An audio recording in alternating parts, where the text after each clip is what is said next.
అక్కడ చెత్త పేరుకుపోయి చుట్టుపక్కల నివాసం ఉంటున్న ఇళ్లలోకి వర్షపు నీరు చేరుతుండడంతో ఎంతమందికి విన్నవించుకున్నా పట్టించుకోని నాథుడు కరువయ్యారు. 2023 ఎన్నికల ప్రచారంలో భాగంగా తుమ్మల నాగేశ్వరరావు బ్రిడ్జిను వాడకంలోకి తీసుకొస్తానని హామీ ఇచ్చారు.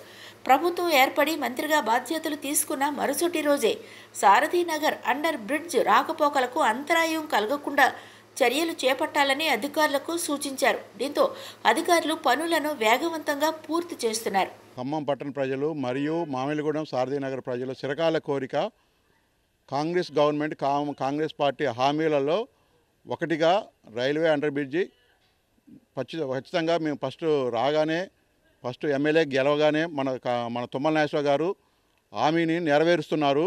ఈరోజు కొద్ది గొప్ప వర్క్ నడిచింది.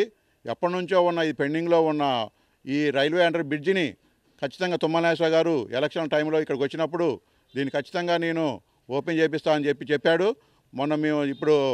మొన్న సచివాలయంలో ఫస్ట్ సంతకం వేరే దానికి పెట్టేసి వ్యవసాయ దానికి రెండో దానికి మాతో సమీక్షా సమావేశం కార్పొరేషన్లతో సమీక్ష సమావేశం జరిపి రైల్వే అండర్ బ్రిడ్జిని త్వరితగతిన అంటే ఈ వారం 10 రోజుల్లోనే దీన్ని ఓపెన్ చేయాలని చెప్పి అధికారులకు ఆదేశించారు. అండర్ బ్రిడ్జ్ పనులను ప్రారంభించడంతో సారథీనగర్ మామిళ్లగూడెం ప్రజలు ఆనందం వ్యక్తం చేస్తున్నారు.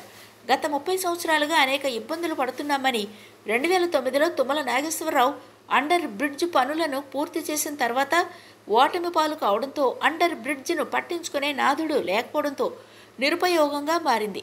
2023 ఎన్నికల్లో కాంగ్రెస్ తరపున గెలిచిన తుమ్మల నాగేశ్వరరావు మళ్లీ ఆ బ్రిడ్జిను వాడకంలోకి తీసుకువస్తున్నందుకు కృతజ్ఞతలు తెలుపుతున్నారు. నా పేరు రామదాస్ నాయక్ అండి, 49వ డివిజన్ నివాసం. తుమ్మల నాగేశ్వరరావు గారు మంత్రి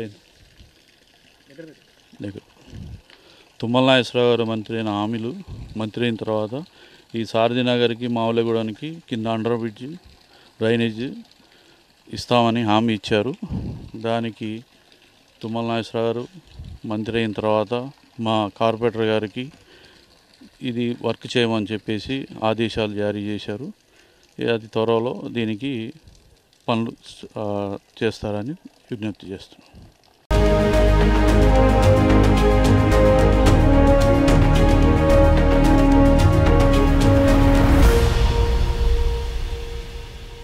ఈ వీడియో కనుక మీకు నచ్చినట్లయితే లైక్, షేర్ అండ్ సబ్స్క్రైబ్.